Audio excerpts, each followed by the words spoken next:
Bismillahirrahmanirrahim. Assalamualaikum warahmatullahi wabarakatuh. Nahmaduhu wa nasta'inuhu wa nastaghfiruh. Wa na'udzu billahi min syururi anfusina wa min sayyiati a'malina. Man yahdihillahu fala mudilla lahu wa man yudlil fala hadiya lahu. Wa nashhadu an la ilaha illallah ونشهد أن محمدا عبده ورسوله أما بعد.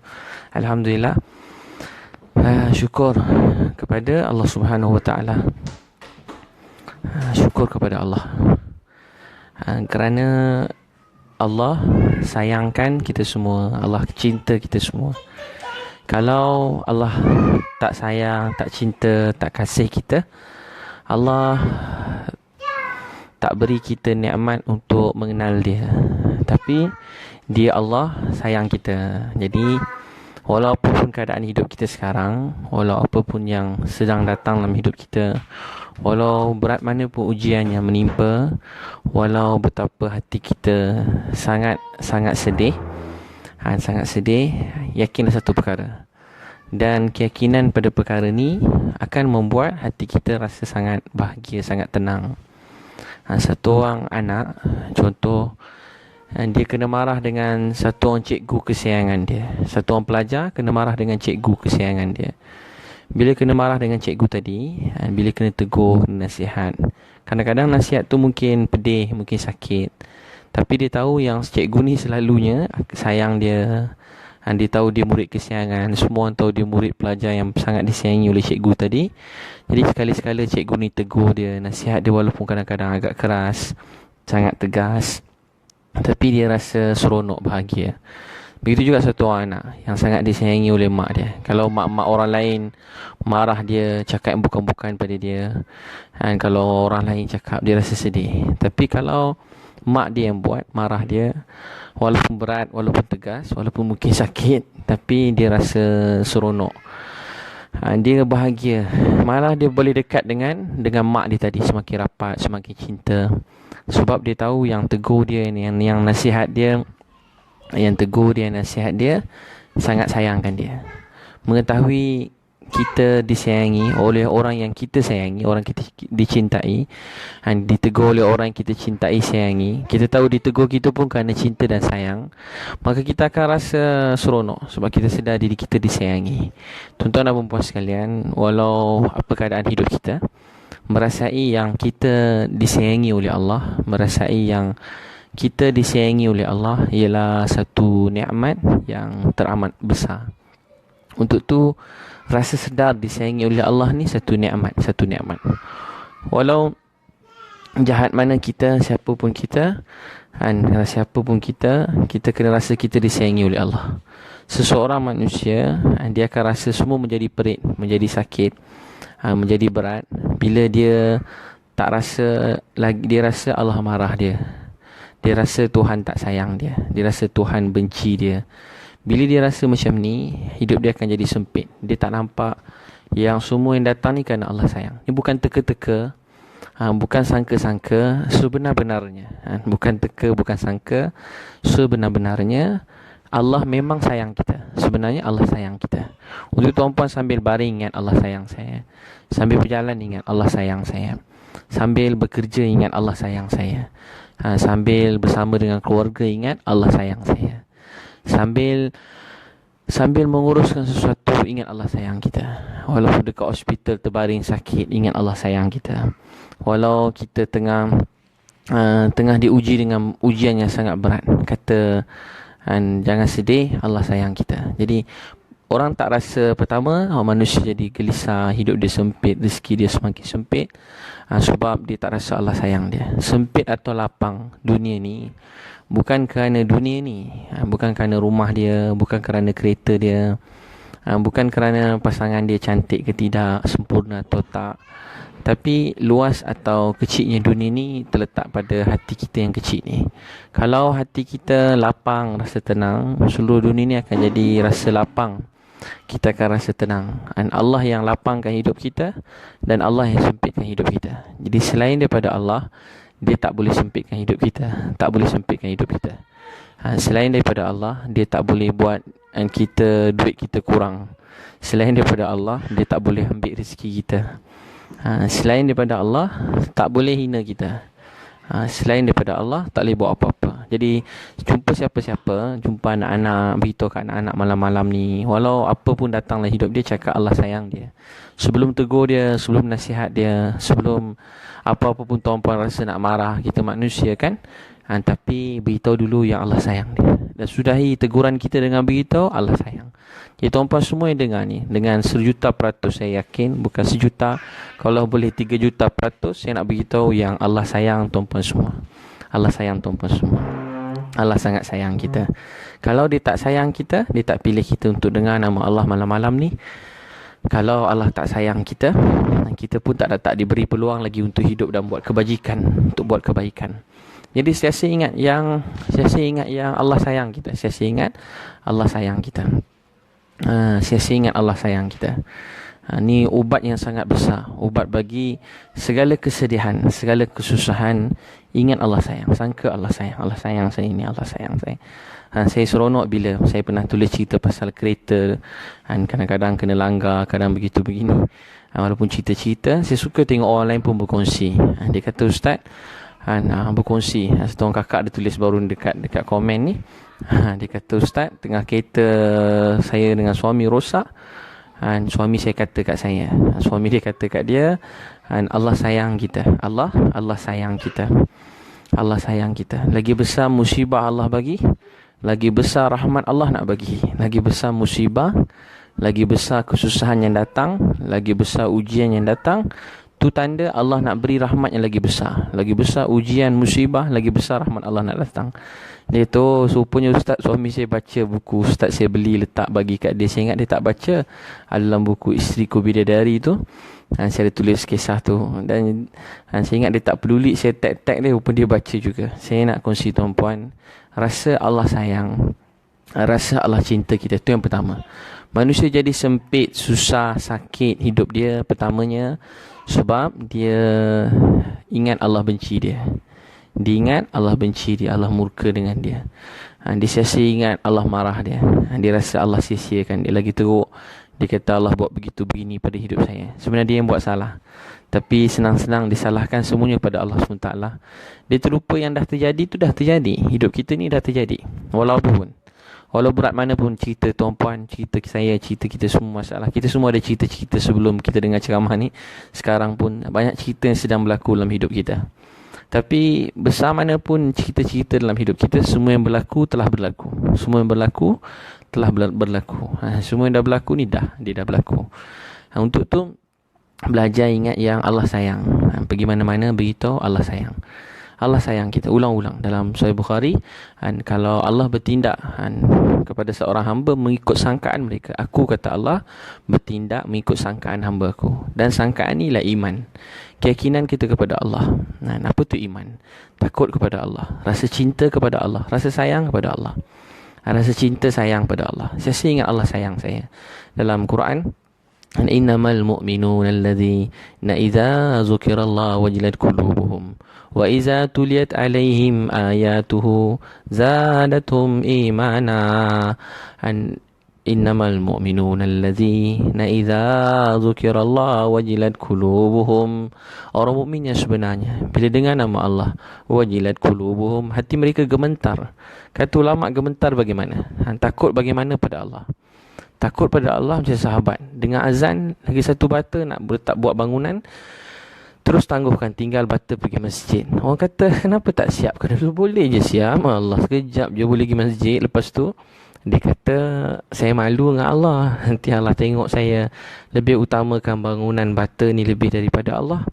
Jadi orang dulu dia ada kebesaran Allah dalam hati dia, ada kebesaran Allah. Lagi satu bata nak letak, tinggal bangunan. Jadi takut pada Allah bukan macam takut dengan hantu. Takut dengan hantu orang lari. Takut dengan harimau orang lari. Takut dengan harimau, hantu orang lari.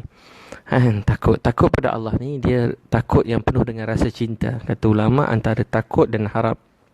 Antara takut dan harap. Kita takut Allah marah kita, tapi kita harap Allah sayang, cinta kita. Jadi saya ingat Allah sayang, Allah kasih kita.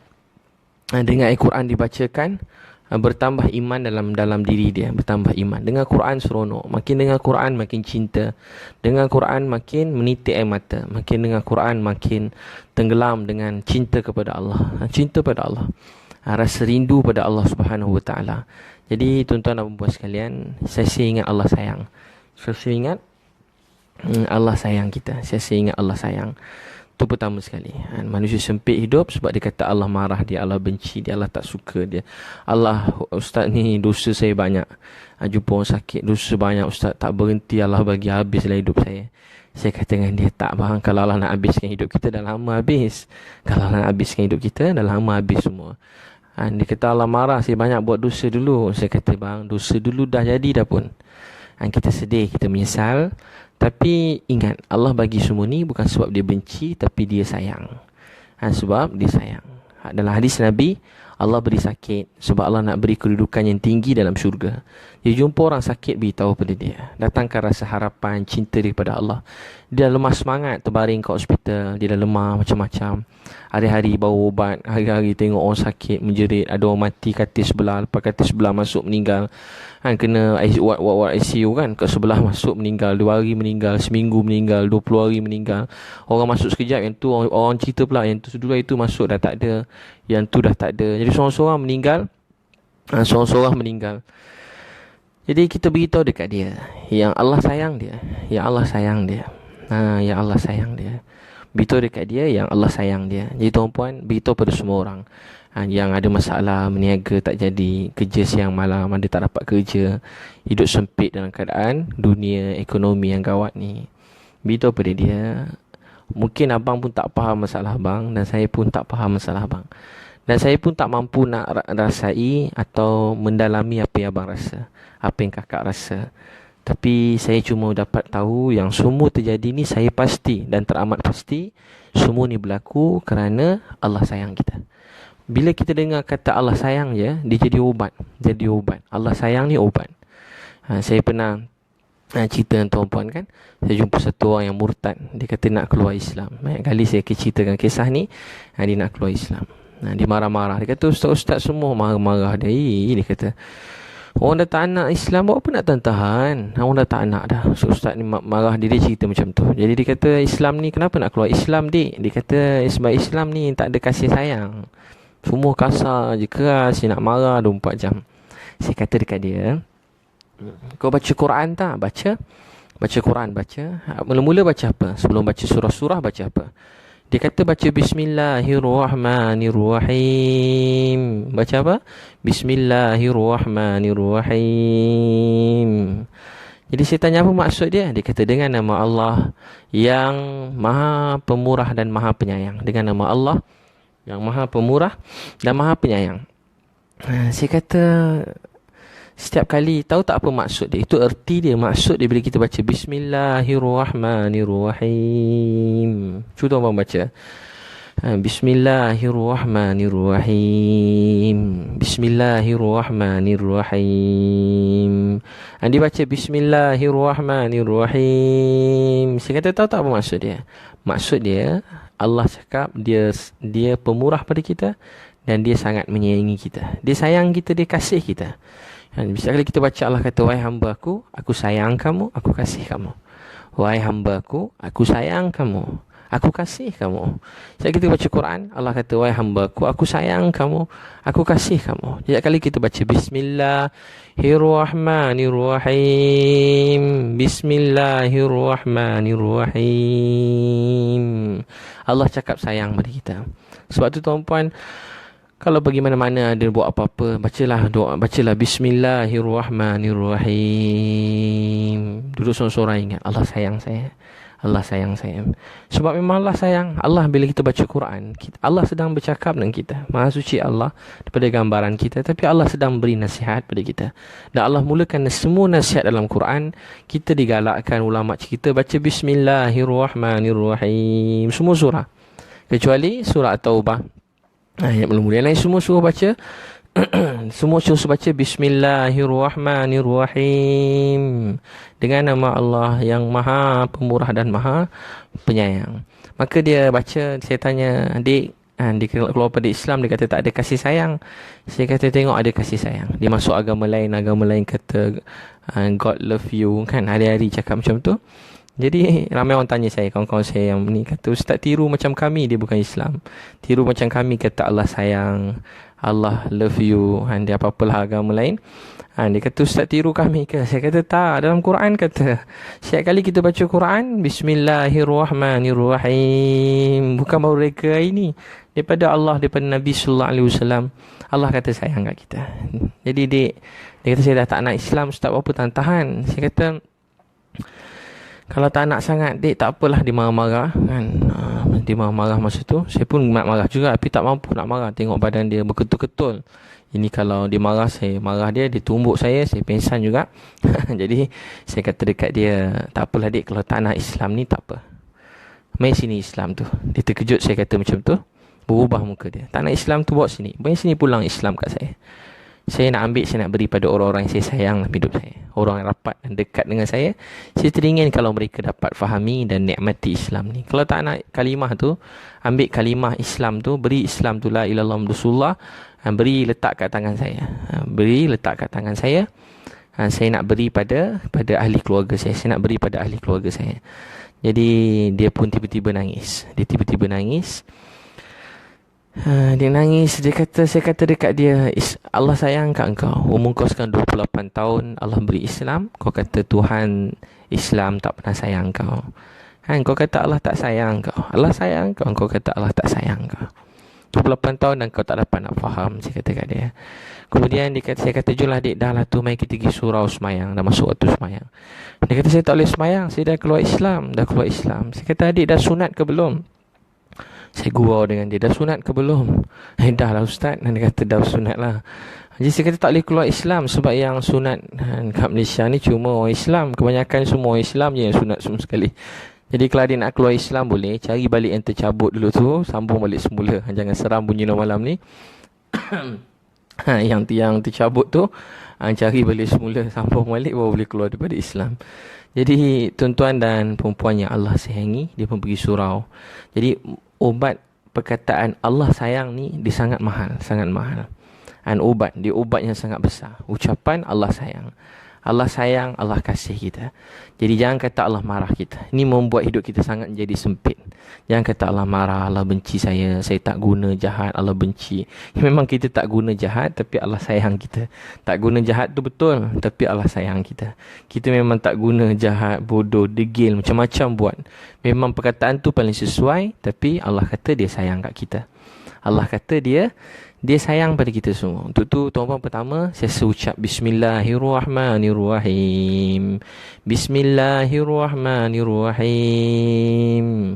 Bismillahirrahmanirrahim. Saya kat Indonesia, ada sekali saya ada program. Tiba-tiba ada beberapa orang ramai ni dekat hotel, mereka keluar daripada Islam. Kat hotel masa tu ke Indonesia. Ada kawan saya. Dan saya tengoklah orang-orang Islam yang ada yang keluar daripada Islam, masuk agama lain. Dia orang tengah buat majlis dekat situ, rendam dalam air lah, apalah macam-macam agama lain.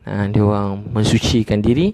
Ya, saya tak kisah tu, saya tak nak sebut bab tu. Cuma saya nak sebut saya jumpa beberapa orang. Bila saya jumpa beberapa orang, saya minta ketua agama tu bawa beberapa orang yang keluar pada Islam tu. Saya nak jumpa kawan saya nak jumpa. Yang pendakwah tu, pendakwah agama lain tu kawan saya. Jadi saya pun jumpa. Saya tanya dia 3 orang saya jumpa, kenapa nak keluar pada Islam? Dia kata begitu, begini pasal Islam.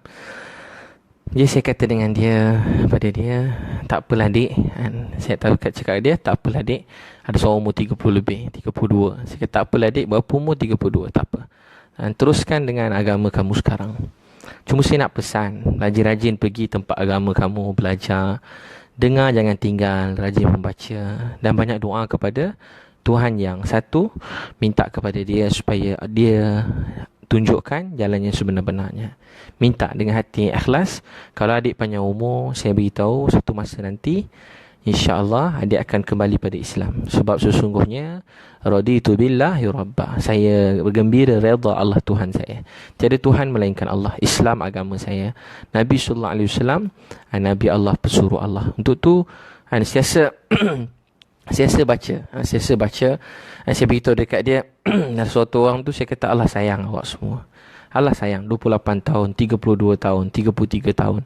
Allah sayang beri kamu suruh belajar Islam, tapi kamu tak dapat nak belajar Islam. Kamu tak dapat nak faham Islam. Jadi tuan-tuan dan perempuan yang Allah sayangi, kasih sekalian, belajar dalam hidup ni sentiasa ingat Allah sayang kita. InsyaAllah semua yang jadi ni semua cuma Allah sayang. Allah sayang. Jadi dia orang tadi masuk Islam, ada satu orang tu ikut. Jadi tuan-tuan saya pergi mana pun beritahu Allah sayang. Allah sayang. Jahat mana dia musnah hidup dia, kata Allah sayang dia. Dan Allah sayang, berkatan Allah sayang telah mengubah seluruh hidup kita hari. Bismillahirrahmanirrahim. Jangan kata Allah marah, Allah benci. Kasih banyak cerita satu orang kat KL kerja JRO. Bukan JRO lah, buat bisnes, tapi kerja dia banyak jumpa besar-besar, Tan Sri, Datuk. Tan Sri Datuk banyak baik-baik. Ni Tan Sri Datuk yang kira tak berapa cemerlang sangat. Jadi semua ni dia pergi, dia buat ni presentation, lepas tu ikut ni orang ni. Jadi orang kaya, banyak rumah dia ada kat sekitar KLCC tu, banyak rumah dia ada. Dia cerita sendiri kat saya, banyak rumah dia dapat, macam-macam. Hidup satu orang duduk dengan sini. Saya ringkaskan. Satu masa dia pergi kelab macam biasa, setiap malam pergi kelab malam. Bila balik-balik pagi-pagi dia tengah mabuk minum arak sampai tak sedar apa-apa. Tiba-tiba ada satu orang yang bawa teksi tu kata kat dia, "Nak, Allah sayang kau, kau musnahkan hidup kau. Allah sayang kau, kau musnahkan hidup kau." Dia cerita kat saya. Dia kata bila ustaz cakap Allah sayang tu, saya cari orang yang cakap Allah sayang kat saya. Allah sayang kau tapi kau musnahkan hidup kau. Allah sayang kau, kau musnahkan hidup kau. Dia tengah bukan mamai, tengah mabuk tak sedar. Hampir rumah dia muntah-muntah. Dia pening kepala, sakit datang. Tiba-tiba dia terbangun dah siang dah, tengah hari dah petang dah. Dia bangun daripada tidur, tiba-tiba dia nangis teresak-esak. Dia teringat pakcik yang bawa teksi tadi. Orang tua tu kata apa? "Nak, Allah sayang kau, kau musnahkan hidup kau. Allah sayang kau, macam ni kau hancurkan hidup kau. Allah sayang kau, kau sia-siakan hidup kau. Allah sayang kau, kau buat begitu begini." Jadi dia pun terus, bila kata Allah sayang kau, kau musnahkan hidup kau, maka apa jadi? Dia bangun tidur, tiba dia pergi ambil uduk. Dia kata dia dah tinggal solat semenjak umur 11 tahun. Daripada universiti hidup dia tak pernah solat dah. Dulu masa remaja-remaja, mak suruh solat juga. Bila masuk U dah tak pernah solat. Daripada U dia jadi kaya dah. Masuk U dah kaya dah. Dan dia ubah seluruh hidup dia. Dia kata, "Ustaz, masa tu apa saya nak semua saya dapat. Apa saya inginkan tak pernah saya tak dapat dalam dunia ni. Tapi rupa-rupanya bahagia bila saya tahu yang Allah sayang saya." Bila kita rasa Allah sayang. Jadi tuan-puan, walau macam mana pun banyak orang tanya soalan-soalan dekat Facebook, dekat inbox ni, macam-macam saya tak sempat jawab. Tapi kebanyakan semua masalah-masalah hidup. Kadang-kadang bila banyak-banyak saya kena tulis umum je, saya kata Allah sayang. Saya kata Allah sayang.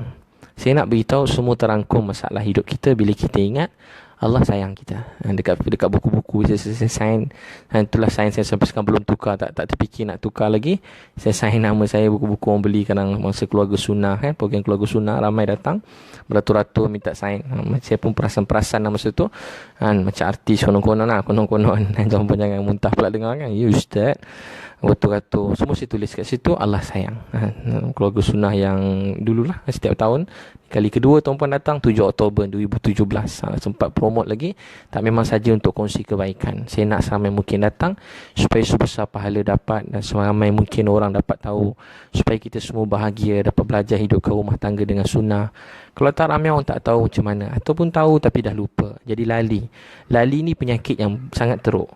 Tak reti biasa buat jadi mahir. Tapi ni bukan kemahiran, ini kehidupan.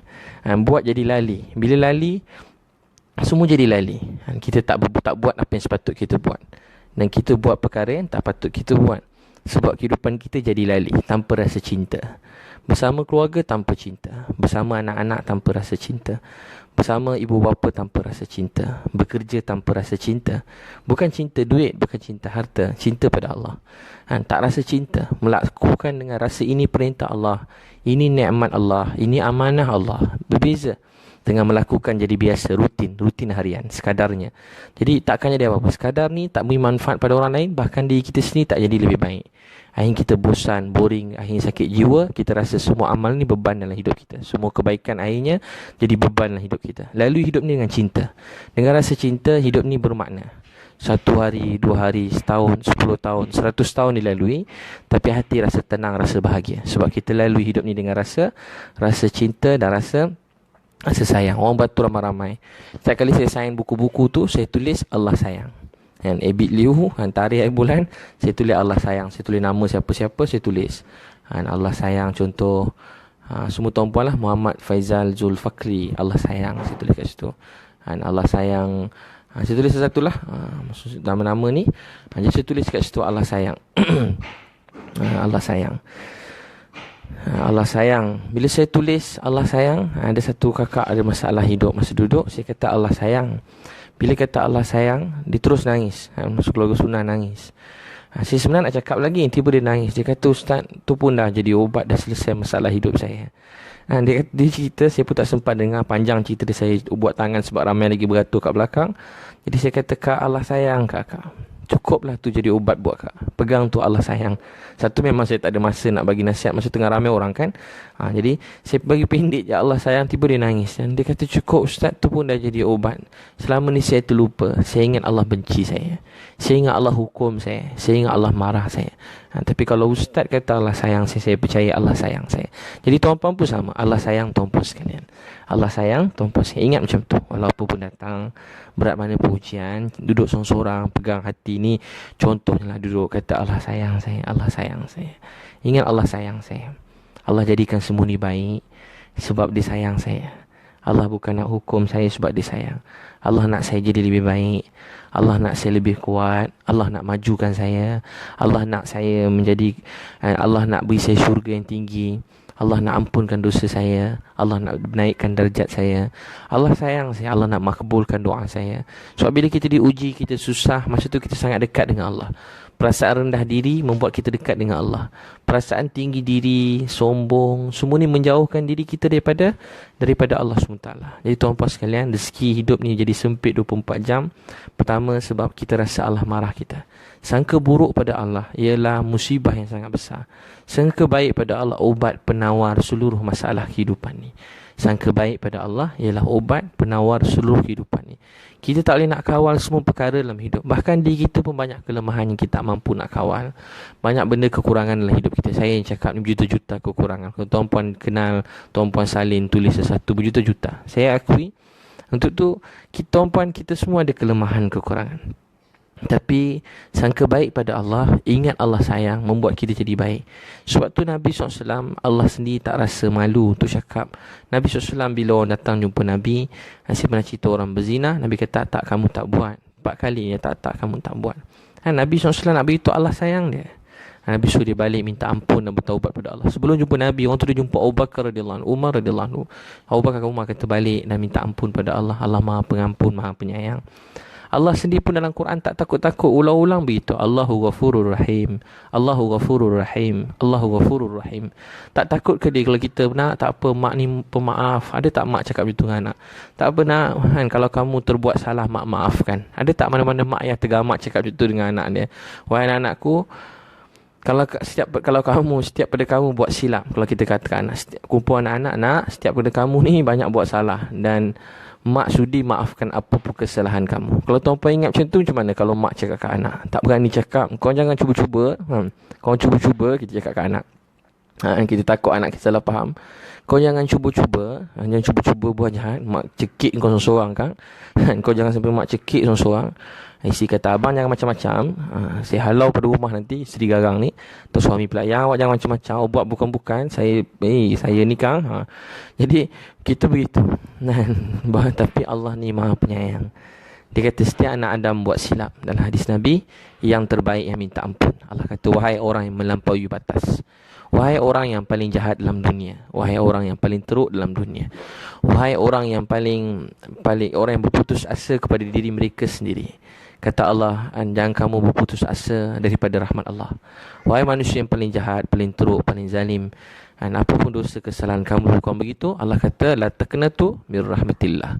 La taqnatu mir rahmatillah. La taqnatu mir rahmatillah. Allah kata jangan kamu berputus asa daripada rahmat Allah. Orang paling jahat, paling lemah, paling banyak buat kesalahan pun Allah kata jangan kamu berputus asa daripada rahmat Allah. Nabi sampai ke ayat ni pada Wahsy yang bunuh pakcik kesayangan Nabi sallallahu alaihi wasallam macam sahabat. Itulah keluarga yang sangat akrab, sangat rapat, orang yang mula-mula mati syahid berjuang. Tapi Nabi SAW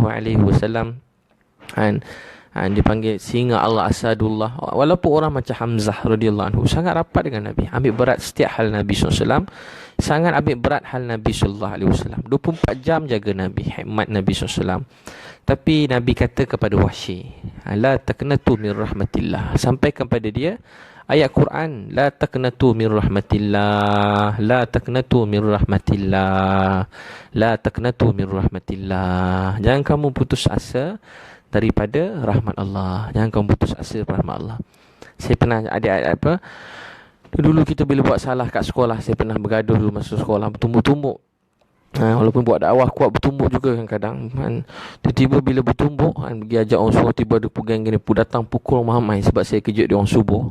Jadi ramai-ramai nak belasah. Jadi masa nak belasah belasah tu bergaduh-gaduh macam saya pula banyak tengok cerita kungfu. Jadi macam cerita kungfu tu lawan konon-kononnya jadi Jet Li sekejap tiba-tiba masuk hospital. Patah jugalah tangan, masuk hospital. Saya kata kat cikgu buatlah apa pun, warden asrama, cikgu pukul lah saya, marah saya, tapi tolong jangan beritahu mak saya. Saya kata kat cikgu tu, pukul saya, belasah saya, buat apa pun, dia tak pukul pun saya, tapi tolong satu cikgu, jangan beritahu mak saya. Dah kat tangan patah ni, takkan tak beritahu mak. Saya kata dekat dia, tolong cikgu, saya tak nak bebankan dia, dia sangat baik pada saya sayang dia. Nanti kalau saya dah elok, saya sendiri bercerita kisah ni pada dia. Saya cerita kat mak saya, masa tangan saya dah sihat. Sebab doktor kata ni kurang-kurang 6 bulan pun tak boleh gerak lagi ni, tak boleh menulis, periksa dah dekat, tak boleh menulis, tak terlibat menulis, tangan kanan kena, saya menulis tangan kiri. Jadi masa tu jadi saya kata cikgu buat apa lah pada saya, tapi jangan beritahu mak saya. Adik saya pernah ada sekali kena belasang masa tu, ialah ada kawan-kawan samalah muda-muda kena belasang polis. Masa tu tengah adalah kesalahan, bukan belasah lah, lebih kurang begitulah cerita-cerita ni. Tiba-tiba dia kata kat polis tu, belasah lah saya, pukul lah saya, tapi tolong satu, jangan beritahu mak saya, jangan beritahu ayah saya. Nak masuk dalam penjara pun masuk lah, masuk lock up pun masuk lah, tapi tolong jangan beritahu mak ayah saya. Kenapa takut nak beritahu mak ayah? Kalau kira polis tadi dengan mak ayah, polis tu lagi garang. Sekolah saya cikgu disiplin, guru besar, pengetua, lagi garang daripada mak ayah saya. Tapi kenapa kita takut untuk mereka tahu? Sebab kasih sayang mereka buat kita rasa sedih kalau kita membuat mereka sedih. Kasih sayang Allah membuat kehidupan kita semua jadi baik. Dan sangkaan ni perlu ada dalam hati kita semua. Saya ingat Allah sayang kita lebih daripada mak kita sayang kita. Jadi tuan-puan, jangan kata Allah marah, Allah benci. Itu yang pertama. Kedua, kenapa duit kehidupan ni jadi tak cukup, jadi sempit 24 jam. Kedua, sebab hati kita. Kedua sebab hati kita tak bersih. Kedua sebab hati tak bersih. Satu sebab sebab kita rasa kata Allah benci saya. Kedua, hati tak bersih. Apa hati yang tak bersih? Hidup kita, tujuan hidup kita salah. Hati kita tak bersih, kotor. Kita ada keinginan untuk dipuji yang kuat. Kita ada keinginan untuk nampak hebat. Kita ada keinginan untuk nampak masyhur. Kita ada keinginan untuk tunjuk pada orang. Kita ada keinginan, kalau tak tunjuk pada orang, kita dengki bila orang lain berjaya. Kita dengki bila tengok orang lebih maju. Kita dengki bila orang ada apa-apa lebih daripada kita. Hati kita tak bersih. Bila hati tak bersih, hidup kita penat, letih. Dan seluruh hidup kita memburu perkara yang tak pasti. Dalam kata lain, sebenarnya perkara yang tak betul dan tak tepat. Tak salah untuk jadi orang yang paling kaya dalam dunia, tak salah. Tak salah nak jadi orang paling terkenal dalam dunia. Jadi tak salah menjadi orang yang paling terkenal dalam dunia. Tak salah menjadi orang yang paling hebat dalam dunia. Tapi salah kalau itulah tujuan hidup kita. Kita semua ada keinginan tu. Tapi keinginan pertama dan utama yang mengalahkan semua keinginan yang lain, kita nak Allah sayang kita. Jangan ada keinginan untuk jadi masyhur, jadi hebat. Macam para sahabat radhiyallahu anhum, mereka cuma ingin Allah sayang. Mereka cuma nak Allah sayang. Mereka buat baik cuma nak Allah sayang. Dia tak nak tunjuk pada siapa-siapa pun. Dia cuma nak tunjuk pada Allah. Dia tak nak siapa-siapa pun dengar kebaikannya. Dia cuma nak Allah tahu kebaikan dia. Dia tak ada riak, tak ada sum'ah, tak ada takabur. Penyakit ni membuat hati kita jadi, badan kita lemah, otak jadi lemah. Orang tu dah hebat, paling kuat dalam dunia. Paling hebat. Jadi orang paling kaya dah. Tiba-tiba orang kata, Haji, saya tengok orang tu, budak tu kaya betul lah, hebat. Dia tu berubah muka dia. Berubah muka dia. Sebab apa berubah muka dia? Sebab orang budak, anak dia ke keluarga dia, ataupun orang yang dekat dengan dia, mula kagum dengan orang lain selain daripada dia. Kagum orang lain selain daripada dia. Dia tu jadi berubah muka, masam, bergaduh. Lemah tak diri dia? Lemah. Tengah jalan-jalan saya selalu sebut. Tengah jalan, cuma kerana cuma guard dia tiba jerit, jangan parking sini, pergi belakang. Tinggi suara, muka dia terus berubah. Tu rasa macam nak meninggal lah. Rasa macam, ya Allah, kau ajar betul. Carut dalam kereta, marah, cakap bukan-bukan, macam-macam lah. Agaknya makin hamun bukan-bukan, cakap yang salah. Anak isteri dengar. Cuma kerana satu orang guard cuma angkat tangan, halau dia. Dia tu mengamuk, hilang pedoman dia, hilang akhlak dia. So, kenapa? Kerana keinginan untuk mendapat pujian, penghargaan orang. Untuk tu, saya ingat, kita hidup bukan untuk pujian orang, penghargaan orang. Kita tak nak siapa-siapa hormat kita. Kita tak kisah orang nak hormat ke tak hormat. Tu bukan tujuan hidup kita. Tujuan hidup kita untuk Allah sayang. Tujuan hidup kita untuk Allah sayang. Kita tak perlukan pujian orang, tak perlukan penghargaan orang. Kita tak rasa lemah kalau tiba-tiba orang kutuk kita, hina kita, maki hamun kita. Kita tak lemah. Kita akan terus buat baik. Kita tahu kita tak baik, tapi kita terus berusaha untuk membuat kebaikan untuk Allah sayang saya. Kita buat baik, orang tak nampak, tak apa. Sebab yang nak bagi pahala pada kita, orang ke siapa? Yang bagi kita pahala, Allah. Yang boleh beri kita kaya, orang ke Allah? Allah yang boleh bagi. Yang boleh bagi kita senang, orang ke Allah? Allah yang boleh bagi. Orang tu kencing berak dia pun Allah urus. Kenapa kita nak jadi lemah? Kerana dia hina kita. Orang kata, dia tu, kerana dia buat mulut dia tu je kita rasa, orang ni kan, kita kata geram kat dia. Dan kita pula rasa macam, bulu tengok orang ni kang. Jadi hidup kita jadi lemah. Jadi tak apa, dia pun berhajat pada Allah. Dia pun sedang diuji. Semoga dia selamat dengan ujian ni. Dan kita pun sedang diuji. Dia diuji dengan kelemahan kita mungkin, keburukan kita, atau dia diuji dengan sakit hatinya daripada kita. Dia sedang diuji. Semoga dia berjaya dengan ujian dia. Kita doakan dia berjaya dengan ujian dia. Dan kita juga sedang diuji. Kita sedang diuji. Bagaimana menangani sifat orang yang buruk pada kita. Bagaimana melihat apa yang terjadi ni daripada orang ke daripada Allah. Semua apa yang terjadi daripada Allah. Daripada Allah. Allah dah tentukan. Ada kebaikan. Kita bagi pinjam ke orang, hutang, orang tak bayar, kita sampai mati berdendam dengan dia. Kita ada hak untuk tuntut hutang. Tuan-puan ada dakwa ke buat apa benda prosedur kat ni, boleh dapat duit, tuan-puan buat, tak salah. Usaha ikhtiar, tak salah. Tapi siang malam membenci dia, siang malam menyebut nama dia. Habis seluruh hidup kita berdendam dengan seseorang. Habis hidup kita berdendam dengan seseorang.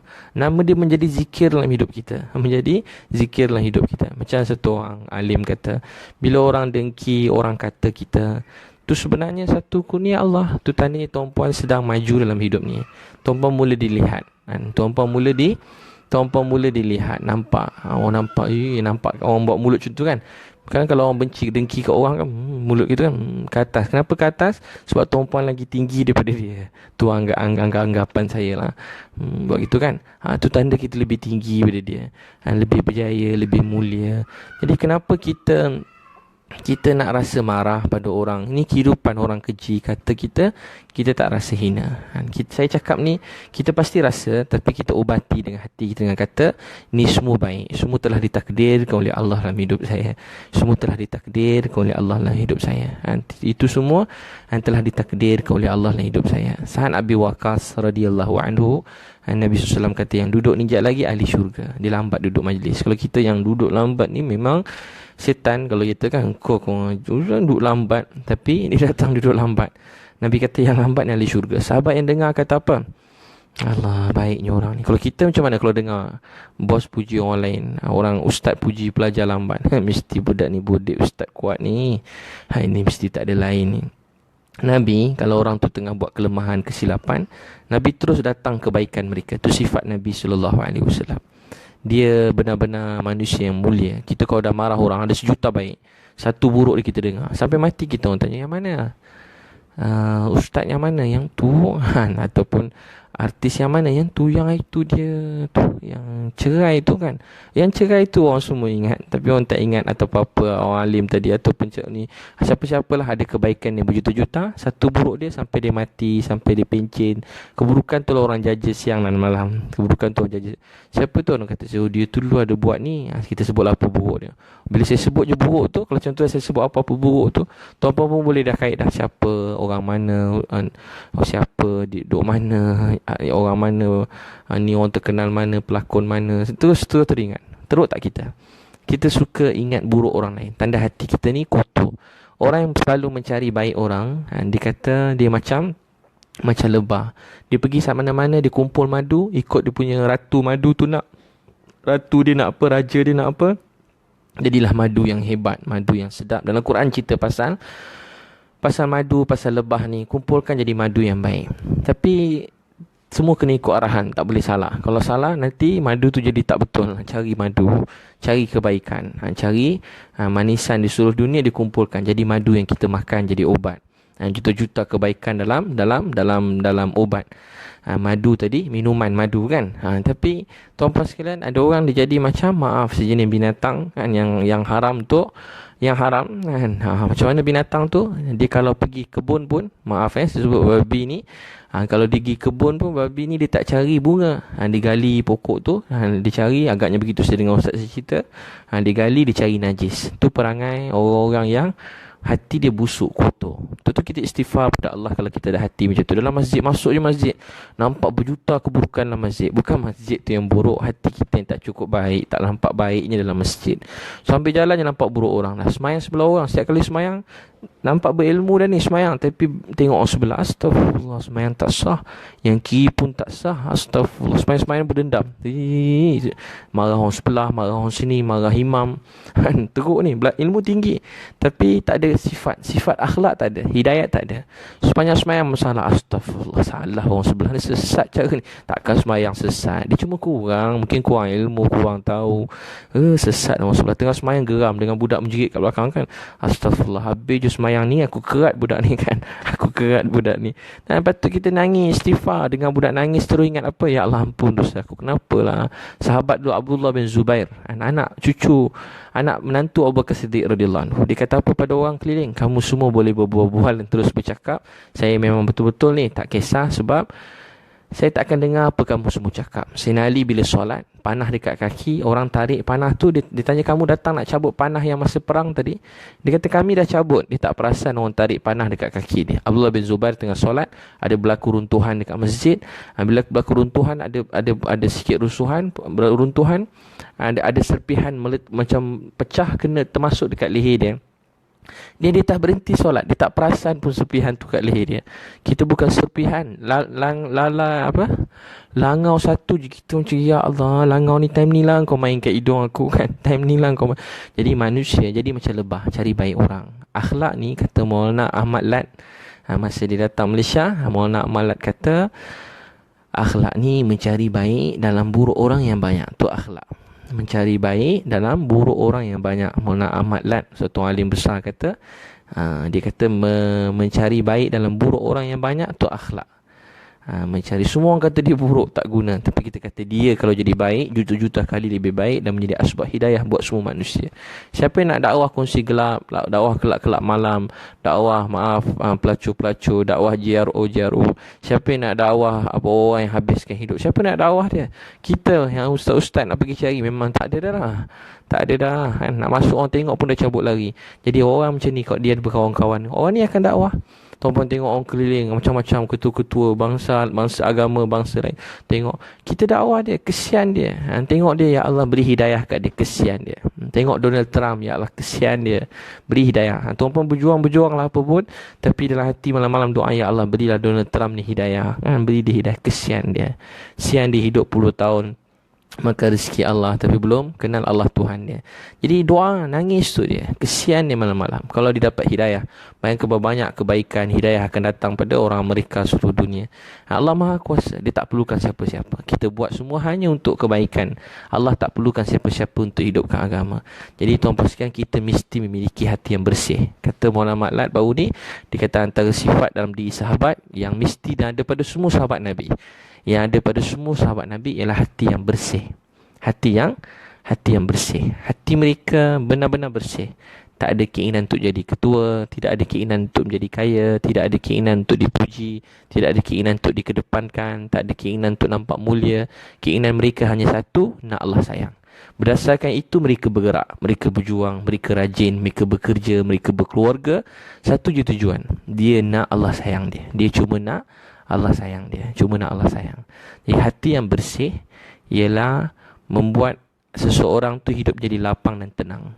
Hati yang kotor, keinginan yang salah, membuat hidup ni penat, lelah, semput. Bukan semput sebab semput, semput sebab cinta dunia, kerja dunia, sampai tak tahu apa dicari. Dan orang kata ada semua pun tak guna, ada ni pun tak guna. Tak salah tuan-puan nak apa-apa, tapi saya ingat, kalau sampai terlalu cinta, terlalu nak, hidup kita jadi letih, jadi penat. Jadi penat, jadi letih. Allahu Akbar. Jadi letih, jadi letih hidup kita. Jadi hidup untuk Allah sayang. Hidup ni dia macam meroda. Saya selalu sebut macam pusingan. Ada masa kita sangat mulia, ada masa kita akan mungkin jatuh dan sangat hina. Kehidupan terlalu panjang umur, hari ini kita sangat hina. Panjang umur mungkin kita akan menjadi sangat mulia. Di mata manusia begitu, dia akan pusing-pusing. Tapi yang penting apa pandangan Allah kepada kita. Hidup ni ada masa kita paling kaya, atau masa orang paling kaya orang lain dah. Sekarang tuan-puan jadi orang paling nama tersenarai, orang paling kaya dalam Malaysia. Satu masalah buat jadi miskin kan? Ataupun tak miskin, ada semua tapi tak ada faedah dah. Orang banyak duit, makan apa pun tak kisah. Orang susah, kau jumpa KFC, bagi makan KFC tu. Saya bawa anak-anak ni, anak-anak yatim, bukan semua anak yatim susah lah. Ada anak yatim saya bawa makan, bila dia makan tu dengan tulang-tulang dia gigit kan, dia habis laju macam tak sempat bernafas. Tengok kat asrama-asrama lah, letak makanan. Kalau makan macam bunyi apa, tengok tinggal tulang pun habis kan. Tapi cuba tengok kalau orang kaya-kaya makan. Contoh umpam makan macam mana, yang kalau rasa kaya sikit kan, macam kita, saya macam kaya sikit lah ni konon-kononnya. Macam senang sikit, macam mana makan dulu. Baru-baru ni lah makan. Makan pun tak ada gaya. Kalau kat hotel tu makan, tengok cara makan. Makan sikit rasa, nikmati dulu kan. Pejam mata, makan kek satu suap je, satu sudu makan. Konon-konon menikmati. Sebab nak rasa orang susah, tak payah nikmati, telan semua sekali, memang penuh nikmat. Setiap kali makan tu penuh nikmat. Tapi kalau kita kat hotel macam mana makan? Kalau kat hotel makan macam tu, makan sikit. Tenang, tuan-tuan selalu pergi kursus kat hotel-hotel kan, makan. Saya pun training banyak kat hotel. Macam mana cara nak nikmati? Terpaksa pejam mata nak nikmati. Orang susah sambil buka mata boleh nikmati, sambil berlari boleh nikmat. Saya dekat pada program dekat hotel, saya tengok bangunan sebelah tinggi tengah buat. Saya tengok ada orang pekerja-pekerja Indonesia tengah buat kerja, ada pekerja-pekerja asing tengah duduk. Saya tengok dia orang semayang tahajud, semayang subuh. Lepas tu saya tengok dia orang tengah hari. Saya balik bilik sekejap, saya tengok masa tu masuk bilik nak ambil barang, siap dia orang makan kat situ, tidur atas tu selimut. Ada Bangladesh situ tidur selimut dengan kain panjang dia tu, berselimut. Tidur kat atas tu semua sekali, semayang tenang. Kalau dia makan tu kan, tengok dia makan, cara dia gaul pun lain macam. Cara dia gaul pun lain macam makan. Jadi kadang-kadang Allah beri nikmat dekat tempat lain, Allah kurangkan tempat lain. Jadi kehidupan ni macam roda. Bahagia, terlalu gembira untuk dunia kemuncak ni, dia tak sentiasa begitu. Dan kita tak perlu risau kita jadi mulia ke jatuh, jadi duduk kat kemuncak gunung, atau kita di kaki gunung, atau di tengah gunung, atau tergulik-gulik bawah gunung, atau bawa nak manjat daki gunung. Itu namanya kehidupan. Itu kehidupan. Semua akan lalu. Tuan-tuan baik ke jahat, semua akan lalu. Tapi bagaimana hati kita menerima. Sebab tu hati kita kena bersih. Keinginan hati kita, bila Sa'ad Abi Waqqas orang tidur kat rumah dia, tanya apa rahsia dia, dia kata tak ada apa-apa, biasa je. Orang tanya-tanya, sebab dia tengok Sa'ad Abi Waqqas cuma bangun malam, doa sikit, tidur balik. Tahajud pun tak bangun 3 malam tu. Sahabat kalau tak bangun tahajud ni kira teruk lah. 3 malam tu tak bangun tahajud. Sa'ad Abi Waqqas ni ahli Badar. Tahajud tak pernah tinggal. Malam tu Allah takdirkan tinggal supaya dapat tahu apa amalan lain. Kalau tahun tu dah nampak nangis-nangis, dia dah tak nampak, Allah sembunyikan. Walaupun sahabat selalu sembunyikan amal baik mereka, dia bertanya-tanya apa-apa satu sifat dia. Apa dia? Akhlak dia sentiasa, kalau orang lain dapat kebaikan, dia rasa gembira. Bila orang susah, dia rasa sedih. Dan dia gembira dan sedih atas macam mana orang lain gembira, dia gembira. Orang sedih, dia sedih. Dan dia sentiasa memaafkan semua orang. Dia tak ada rasa benci pada siapa-siapa. Jadi hidup manusia jadi sempit sebab penuh kebencian. Bila keinginan kita selain daripada Allah, hidup kita penuh kebencian. Dengan adik-beradik pun benci, dengan mak ayah pun berdendam. Buat baik dah. 2 je dalam keluarga ni. Satu sangat rajin, satu pemalas. Satu rajin, satu malas. Satu bagus, satu tak bagus.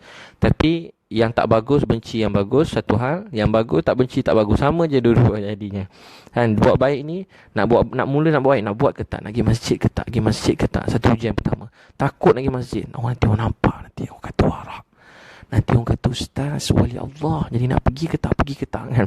Tu ujian pertama. Nak pakai tudung ke tak pakai. Nanti kalau pakai, nanti orang kata baik pula. Nak pakai tudung ke kena pakai. Nanti orang lain tak pakai, pergi nak pakai tudung ke tak pakai ke tak. Jadi masih tu peringkat pertama. Lepas tu bila dah buat, Allah rasa macam nak nunjuk pula, orang tengok pula. Lepas tu bila mula buat ujian ke seterusnya pula, tengok orang sebelah, ish, orang ni tak pakai, astagfirullah, neraka lah kau. Kau tambuk bangun malam, bangun tahajud, tengok, astagfirullah, kawan-kawan tak tahajud. Ya Allah, ustaz tadi pun tak tahajud. Cerita tahajud bukan main. Tahajud pun tak. Dia tak tahu ustaz tu dah 20 tahun 4 rakaat tahajud tak pernah tinggal. Dia memang semayang daripada pukul 2 sampai subuh. Tapi malam tu je baru bangun. Tapi ujian dia baru bangun malam tu, tengok kiri kanan, ya Allah, tak tahajud semua sekali. Tidur semua sekali. Astagfirullah. Baru pegang tasbih. Astagfirullah. Tengok orang sebelah, janggut panjang, tak zikir. Kan, janggut panjang zikir. Astagfirullah, dakwah kuat, zikir tak. Dia mula datang. Tu semua ujian, tu semua penyakit hati. Untuk tu nak kemuncak agama ini ialah bila hati kita ni jadi bersih. La ilaha illallah, la ilaha illallah. Sampai kita tak nak apa-apa dah, kita cuma nak Allah sayang. Jadi tuan-puan, semua hidup kita, duit, rezeki akan jadi cukup kalau hati kita bersih. Ya, tuan-puan belajar bersihkan hati. Jangan kotorkan hati dengan kebencian, marah orang tak tentu pasal, letih hidup macam tu. Marah-marah orang 24 jam. Sangka baik ke orang, terima betul langsung. Memaafkan. Orang yang mudah maafkan orang yang mudahkan bayaran, mudahkan hutang orang yang memudahkan urusan orang ramai. Nabi SAW kata orang ni akan masuk syurga, cepat masuk syurga. Ada orang cuma masuk syurga sebab tu, memaafkan orang, memudahkan urusan orang, mudahkan urusan keluarga. Jangan sampai dalam keluarga jadi macam kita tegas terhadap diri kita, tapi dengan orang lain kita mudahkan perjalanan orang lain. Dengan diri kita, kita tegas. Kita tegas pada diri kita. Jangan kita mudah-mudahkan hak orang semua kita tunaikan. Tapi hak kita kalau orang lain tak tunai, tak apa. Kita buat untuk Allah sayang, jangan risau. Saya ingat masa mula saya buat training motivasi, saya ingat ada slide tu, Datuk Fadilah share, ada Prof Hanim punya slide dulu. Dia kata apa? Do to others what you want others do to you. Sampai saya yang lama tak sebut tu, dulu mula buat training motivasi, program korporat. Do to others what you want. Apa macam mana itu? Hilang dah. Dia ada 4 kotak tu. Dah lama tak, nanti saya check balik semula. Do to others what you want others do to you. Dia kata don't do to others what you don't want them do to you. Macam itulah, banyak lah dia kata. Jadi ada 4 tu dia punya slide tu. Jadi maksudnya buat pada orang apa yang kita nak orang buat pada kita. Jangan buat pada orang apa yang kita tak nak orang lain buat pada kita. Tu biasa. Yang seterusnya apa pula? Do to others what you want. Macam mana bunyi dia dah hilang putih malam ni kan. Tak apalah, bahasa Arab je lah. Jadi tuan-puan sekalian, belajar buat baik pada orang. Buat baik pada orang walaupun orang tak buat macam tu pada awak. Buat pada orang apa yang orang lain, apa yang kita nak orang buat pada kita, walaupun mereka tak buat pada kita. Faham ke? Saya pun dah tak faham dah. Jadi tuan-tuan dan puan sekalian, apa yang kita beri kita dapat. Bila kita memberi, kita pasti menerima. Bila kita memberi, kita pasti menerima. Bila kita memberi, kita pasti menerima. Apa yang kita tak dapat daripada orang lain mencerminkan apa yang kita tidak beri pada orang lain. Jadi hidup jadi mudah. Jadi sebab tu dunia ni cermin diri kita. Jadi tuan-puan sekalian, bersihkan hati, insya-Allah hidup kita tenang, bahagia. Jangan bersangka-sangka. Bersangka-sangka ni bisikan syaitan. Bersangka-sangka, sangka. Betulkan hati kita. Kalau dalam hadis kata, kalau pekerja kita buat salah, kita sediakan 70 sebab untuk memberi maaf pada dia. Dalam hadis, kalau orang buat salah, sediakan 70 sebab untuk dia. Maksudnya ialah kita ringankan untuk dia. Jangan cari 70 sebab untuk kita tumbuk muka dia kan. Isteri buat salah. Kenapa isteri tak senyum kat saya? Kenapa tak senyum? Aku fikir mungkin tak senyum sebab dia duit kurang bagi katnya. Sebab agaknya dia seorang buat kerja rumah. Dia tak tahu kita macam nak meninggal kerja. Nampak 2 sebab nak tumbuk isteri dia. Buat dia nak marah isteri. Mungkin sebab Sebab ada benda janji tak tunai kot. Tu kenapa benda pula nak marah, ingat dia seorang, mungkin dia fikir, mungkin kawan-kawan dia semua hasut dia. Jadi semua tu merosakkan. Lepas tu kita fikir, oh mungkin dia penat je, dia letih, seorang-seorang kat rumah, tak ada kawan, dia masam muka tu supaya pergi picit kaki dia. Berbual, yang mai sini abang picit kaki awak ni, sian awak penat. Tak apalah bang, tak nak lah. Nak picit pun tak jadi marah. Tak, memang picit. Isteri pun sama macam Khadijah kan, tengok Nabi balik penat berdakwah, terus pergi selimutkan dia. Tak tanya, abang, kalau kita tak balik-balik pergi dakwah lama-lama, balik-balik masam-masam nangis-nangis. Khadijah pergi ambil selimutkan Nabi SAW. Jadi tuan-puan sekalian, yang pertama tadi kita, apa saya pula dah lupa. Yang pertama apa tuan-puan? Cuba tuan-puan tulis. Apa yang pertama? Malam-malam ni. Yang kedua tadi. Yang kedua, apa hilang dah. Nampak sangat dah penat dah tu. Yang pertama, cuba tuan-puan tulis. Apa yang pertama? Kongsikan pada yang baru dengar, baru datang ni. Yang kedua, supaya hati kita kena bersih. Hidup jadi sempit sebab hati kita salah. Ingin pujian orang, penghargaan orang, ingin dihargai, ingin dapat balasan. Itu yang kedua. Hati bersih. Nak kita nak hati bersih. Pertama, sebab kita kata Allah benci saya, Allah marah saya.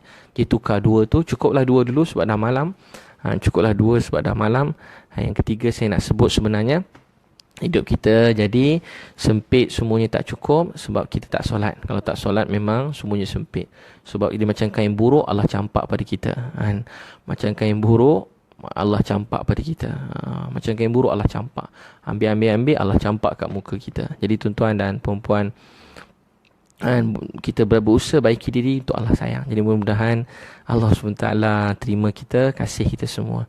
Jadi insyaAllah tuan-puan jemput datang keluarga sunnah. Dan program ProKid, saya buat program jelajah sekolah. Boleh jemput pergi sekolah-sekolah untuk guru-guru, mak ayah, pelajar. Ada buku saya tulis RM25 separuh hari, RM35 kalau sehari, satu buku tentang motivasi pelajar.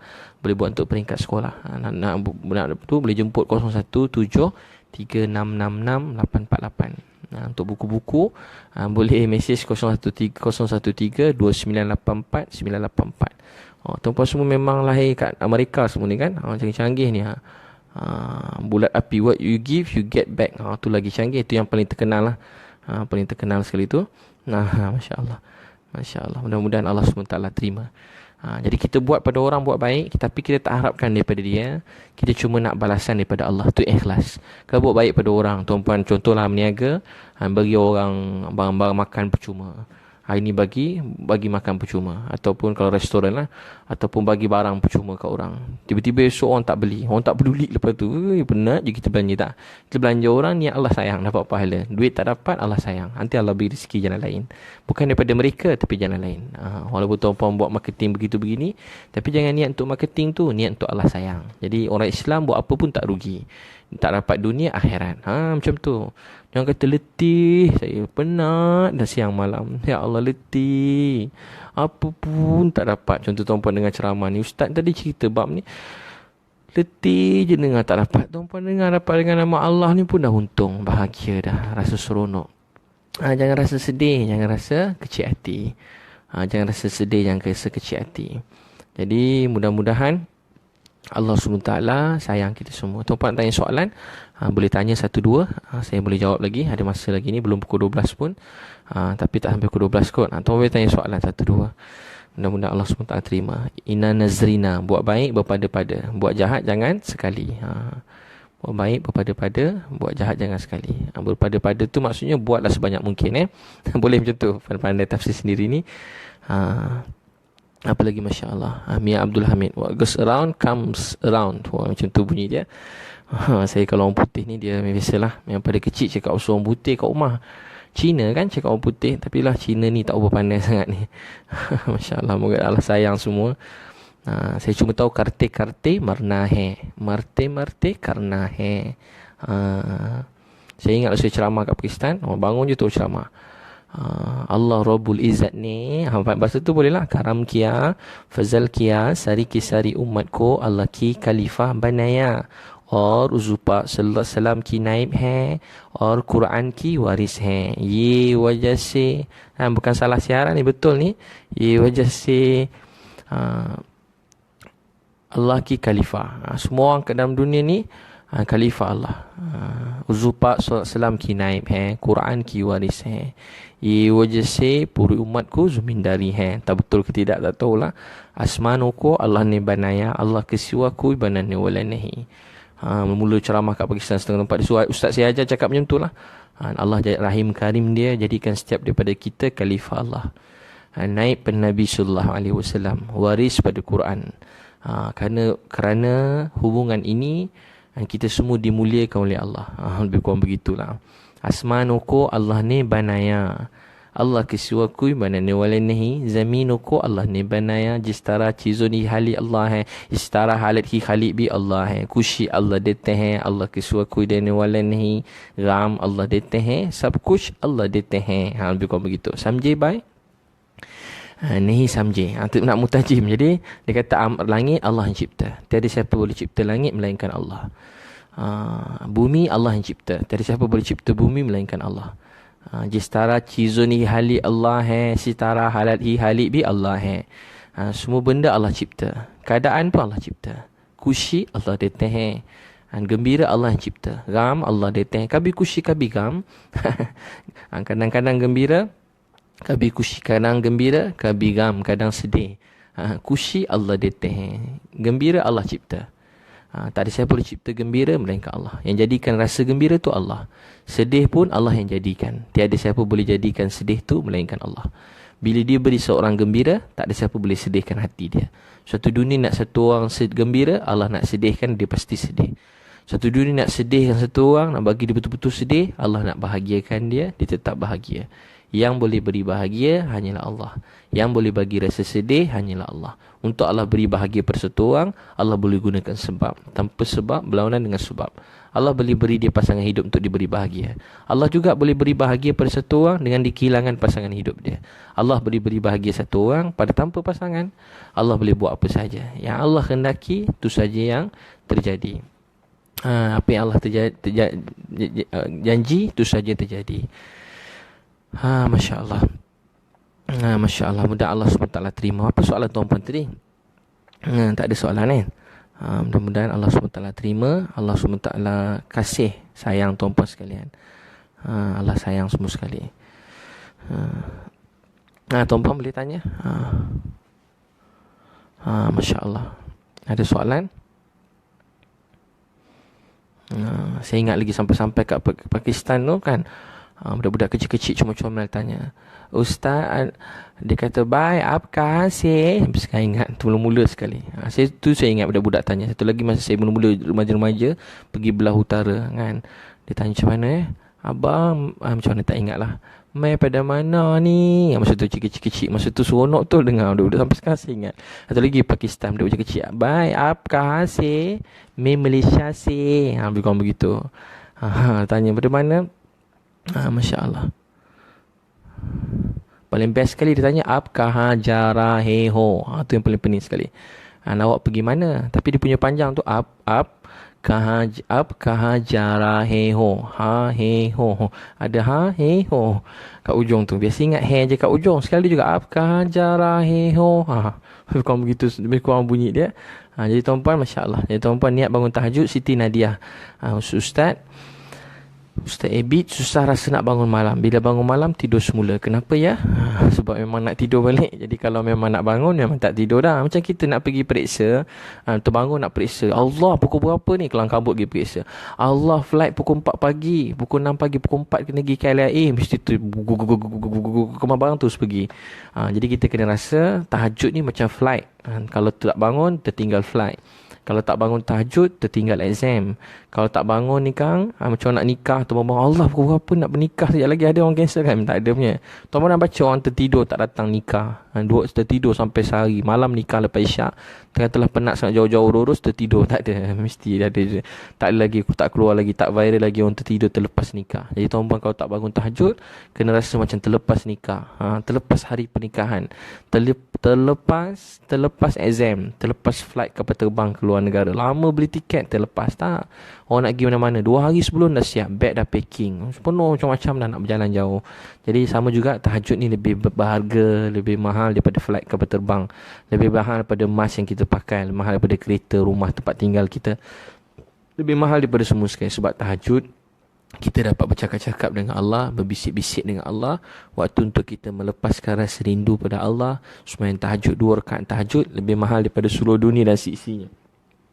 Nabi-Nabi tak pernah tinggal tahajud. Orang bangun tahajud ni, mereka kekasih-kekasih Allah. Semua Nabi dan orang soleh tak tinggal tahajud. Tahajud malam ni cahaya dalam kubur. Tahajud ni doa kita tak ditolak. Orang tahajud Allah beri perkataan dia. Kalau orang kita kata masin, dalam Quran kata Allah beratkan perkataan dia. Setiap perkataan dia akan memberi bekas dalam hati. Allah yang jadikan bekas dalam hati. Orang bangun tahajud Allah beri, dia kata orang bangun tahajud tinggalkan tempat tidur, tatajafa junubuhum anil madaji'i yad'una rabbahum khawfa wa tama'u mimma razaqnahum yunfikun fala ta'lamu nafsum ma ukhfiya lahum min qurrati a'yun jazaa'un bima kanu ya'malun. Allah beritahu dalam Quran, Allah beri mereka apa? Lebih kurang tatajafa junubuhum anil madaji yad'una rabbahum khawfan wa tama'u mimma razaqnahum yunfikun. Allah kata orang yang meninggalkan tempat tidur dia, fala ta'lamu nafsum ma ukhfiya lahum min qurrati a'yun jazaa'un bima kanu ya'malun. Allah bangun, orang bangun tahajud ni Allah beri mereka hadiah yang tak disangka-sangka, penyejuk mata. Yang tak tahu apa dia, Allah nak bagi syurga istimewa untuk bangun tahajud. Jadi tuan-puan jangan tinggal tahajud. Siti Nadiah Nabilah. Mudah-mudahan Allah pilih tak niat bangun tahajud. Tapi kalau tak terbangun, Allah beri pahala. Tapi kalau dah bangun tidur balik, tak dapat pahala. Jadi paling kurang kalau nak tidur balik, duduk doa sekejap. Itu pun boleh buat juga. Ada sahabat-sahabat Nabi buat. Kalau dah penat sangat tak ada bangun tahajud, duduk doa dengan Allah. Baca ni Sahih Bukhari, siapa bangun tidur dia baca Alhamdulillah. Hadis tu kata dia bangun tidur dia baca Alhamdulillah, Subhanallah, La ilaha illallah, Allahu Akbar, La hawla wa la quwwata illa billah. Kemudian dia kata Astaghfirullahalazim. Atau dia kata Allahumma ghafirli. Allah kata tengok aku, hamba aku, dia bangun tidur terus dipuji aku, dia minta ampun, aku beritahu pada malaikat, wahai malaikatku, aku ampunkan dia, kata Allah. Dan Allah kata apa saja kamu nak aku kabulkan. Apa saja kamu nak aku kabulkan. Tu paling kurang kau tak larat nak bangun malam. Jadi mudah-mudahan Allah SWT terima tuan-puan sekalian. Allah sayang. Dia cukuplah tuan-tuan puan. Memang tak cukup cakap agama ni 24 jam. Sampai tertidur-tidur cakap agama. Haji Abdul Wahab cakap agama sampai tertidur-tidur. Puji Allah sampai tertidur. Manis puji Allah. Jumpa orang puji Allah. Agama ni macam tu.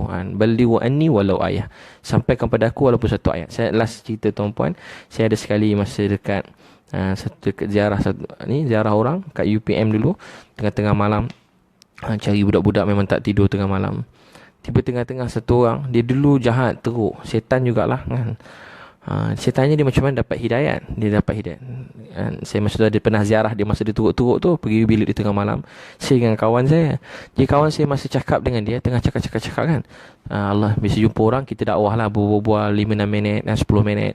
Dia cakap lah Allah jadikan kita, bagi rezeki, Allah pelihara kita, Allah sayang kita 24 jam jaga kita dulu. Budak tu cakap laju, cuy Allah bagi gini. Tiba kawan saya tengah cakap tu, dia tertidur. Tuan boleh bayang, tengah malam dakwah orang kat bilik budak-budak universiti kan tak tidur malam-malam. Kita cerita sembahyang Jumaat penting begitu begini, dia pun dengar tak dengar aja. Tapi dia tengah cakap tu dia tertidur. Dia tengah cakap dia tertidur. Sampai tertidur ceramah. Lain macam tu tak bagus tidur ceramah ni, iman lemah juga. Dia tertidur. Jadi budak tadi kata, lepas kami balik, dia terus fikir. Dia kata apa, ya Allah, orang ni buat dakwah sampai tertidur-tidur. Sampai tertidur dia datang, duit tak dapat. Bukan ada persatuan suruh daftar pun, suruh datang sembahyang Jumaat, suruh buat dakwah, suruh jadi baik. Apa pun tak dapat, college pun tak bagi duit, universiti pun tak bagi duit, tak ada allowance apa-apa. Nama pun tak ada, apa pun tak jadi glamour pun kalau buat macam tu. Sikit pun tak ada, bukan suruh masuk persatuan, suruh masuk apa-apalah parti ke, tak ada suruh apa-apa. So, ajak pada Allah je. Jadi budak tadi lepas kami balik tu dia tak boleh tidur. Malam tu dia rasa nak nangis. Dia kata apa dia buat dengan hidup dia. Malam-malam dia macam-macam budak universiti kan, macam-macam dulu. Dia nangis dan dia berubah hidup dia kerana dia tengok kawan saya tadi tu tertidur. Kawan saya tertidur tengah dakwah tertidur. Saya dengan kawan saya juga pernah sikit tengah malam kami pujuk-pujuk orang nak bentuk Jumaat, nak berdakwah kosong-kosong pedalaman. Tengah pergi-pergi pada pagi sampai petang. Seorang pun tak nak ikut. Kami ajak pergi bilik-bilik ajak. Nanti kita nak ajak tuan pergi sana berdakwah. Sambil kita dakwah tu kita nak baiki diri kita dan kita nak bawa budak kolej kita supaya iman dia meningkat. Supaya dia jadi orang baik. Tengah pergi bilik kan. Pada pagi kami pergi lepas subuh. Lepas subuh sampai zuhur pergi satu bilik 10 minit, 10 minit ada orang marah, ada orang macam-macam. Sampai pukul 10 malam kan berhenti semayang dan kan berhenti makan. Saya panggil masa tu Gash Marathon. Saya panggil Gash Marathon. Kawan saya ajar. So, saya full nama dia kata Gash Marathon. Jadi sekali sampai tengah malam, saya dah penat, saya kecewa, tak ada orang nak ikut. Saya berdua je masa tengah malam. Tak ada orang nak ikut program kami minggu tu. Bukan program berduit pun, program sendiri berdakwah. Tiba-tiba saya pun nangis. Saya dengan kawan saya tu macam sebab lah. Tak apalah, esok lah kita sambung. Dah lewat malam dah pukul 10. Lepas tu pusing-pusing lagi cari budak kat motor-motor. Tiba-tiba satu orang jumpa saya tengah jalan-jalan. Budak tu badan tegap, dia jumpa saya. Badan tegap, jumpa saya. Bertatu dah badan. Budak ada bertatu kecil lah. Dia kata apa kat kita? Dia kata, awak ni yang buat dakwah tu awak ada pergi mana-mana tak? Saya boring lah hidup macam ni. Saya nak ikut awak lah. Saya masa tu berubah muka. Tadi punya pujuk berjam-jam, pujuk orang berminit-minit, terang-terang menangis-nangis. Tak ada orang nak ikut. Tiba-tiba orang saya tak dakwah pun datang nak ikut. Saya terus nangis. Sampai sekarang budak ni jadi baik, dah kahwin, ada anak-anak, Masya Allah baik-baik. Jadi dia dah berubah, kehidupan dia berubah. Jadi macam orang alim ustaz tengah malam. Baru saya tahu, bila kita buat dakwah sampai letih, kita bangun buat dakwah sampai letih, kita nasihat orang sampai pengsan, sampai tertidur, kita buat macam tu saja je sebab nak tunjuk ke Allah, ya Allah, saya buat ni sampai letih, sampai penat, sampai pengsan. Saya cuma nak engkau sayang saya. Saya cuma nak engkau sayang saya. Walau apa pun jadi, saya cuma nak engkau sayang saya. Macam tu kita buat. Kita bukan nak tunjuk ke orang, kita buat saja. Macam kita tiba-tiba nak surprisekan isteri kita, nak surprisekan keluarga, pun untuk Allah sayang, bukan untuk nak apa-apa daripada dia. Dia dah isteri kita. Kalau kita tak buat baik pun dia isteri kita, tapi kita buat surprise tu pada dia supaya Allah sayang, supaya dia bahagia, daripada didik anak kita dengan Islam. Contohnya, kita buat baik pada orang, ziarah orang. Orang tak tahu tak apa, tak ada orang tahu pun tak apa. Cukup kita dengan Allah tahu apa yang kita buat. Tak semua orang faham, tak semua orang tahu. Tu tuan-puan kan tengok orang tak boleh faham, jangan kata dia. Tuan-puan tengok siapa-siapa. Sebab tu saya kalau tengok orang buat dakwah, mana-mana alim ulama, apa pun dibuat kerana dia cakap tersalah ataupun sebagainya, ada orang fitnah begitu begini, saya tak campur urusan-urusan orang buat dakwah ni. Saya tak berani nak keji mana-mana orang buat dakwah, pergi pintu-pintu. Saya nak ajuk-ajuk mereka pun tak sampai hati. Kadang macam-macam budak-budak jahat buat dakwah muda-muda. Saya tahu di sebalik dia tersimpan banyak hidayah untuk orang lain. Esok orang-orang ni dakwah anak-anak saya, keluarga saya, keturunan saya. Jadi jangan pandang rendah pada orang. Jangan pandang rendah.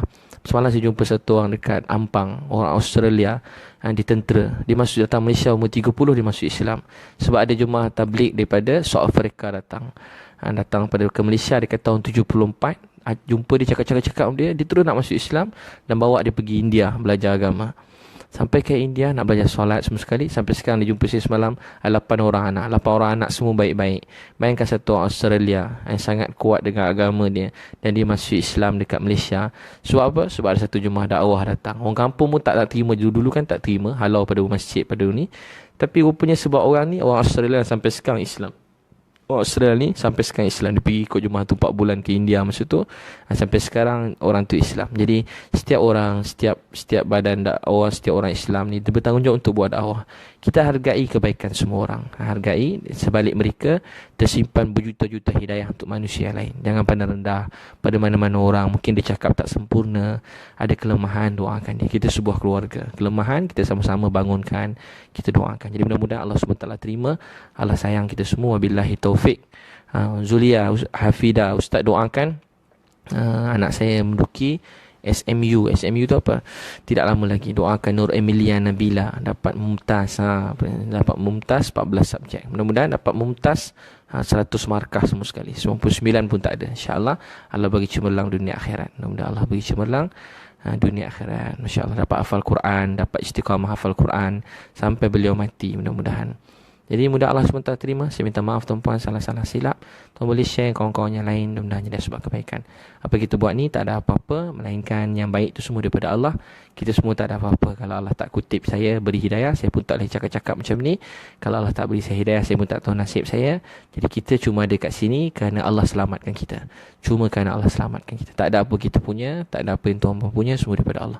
Wabillahi taufiq wal hidayah. Wassalamualaikum warahmatullahi wabarakatuh.